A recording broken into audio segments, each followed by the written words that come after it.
Hi also, welcome back. Last time we were looking at isometric sketching, we started out with just drawing a block in 3D and then we moved on to one with a corner taken out of it. This time around, I wanted to have a look at one that's a little bit more complicated and also one that has a curve. So I want to build our way up to these. Shouldn't take too long. So in this case here, it's still the same thing as before. You draw a crate and then you take a section out of it. So we're going to draw just a regular box or crate as we're calling it. So start off with your 30-degree angles, this direction, and then straight up.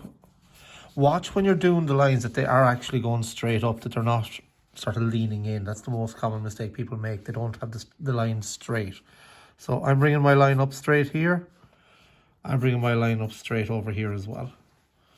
Then, as before, we're keeping our lines parallel. So you notice there I went too short. It doesn't mean you bring it down to that. Bring it up and then you can extend your line afterwards. Over here, there, and this should be the same. So you notice here I've gone too short again. So don't be afraid if you've gone too short. Don't feel it has to go down to it. What it has to be is parallel.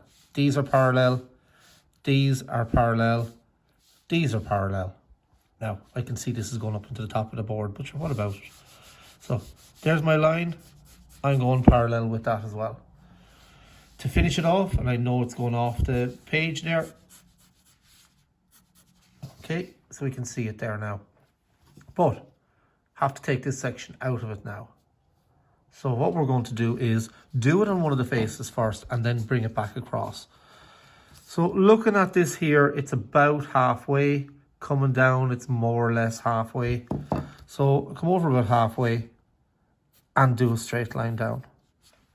Then, going across this way, I'm going parallel. So I'm keeping to the lines. The lines are all parallel with each other. That's the most important part of this. So now we're getting a bit closer to it, all right? If I bring that across, and the best way of bringing this across is, once again, parallel to that. So I'm going over there parallel. I'm going over here parallel. Don't know where to go with this one yet. So what we'll do is bring this down. Doesn't matter if it joins up with the other one, just the way it happens to work with mine. I can come back from here till it meets. I can come back from here till it meets. Now that starts to look, it's fine if you look at it, if you like try and cross out some of the stuff, but you notice the way it's a bit hard to see at the moment because we've got the block in there. Not a problem. We can fix that. Either, as we said before, take a rubber and take out some of what's there, or use a pen. Now, the last time I used a rubber and I rubbed it out. This time around, I'm just going to use the pen to go over it, just to help pick it out. You can, of course, go around with the pen and also rub it out. It's up to yourself. So you can see it. I won't bother finishing that side over there because it's running up into the top. So what you should see now is it's a bit clearer. I'm missing one up here.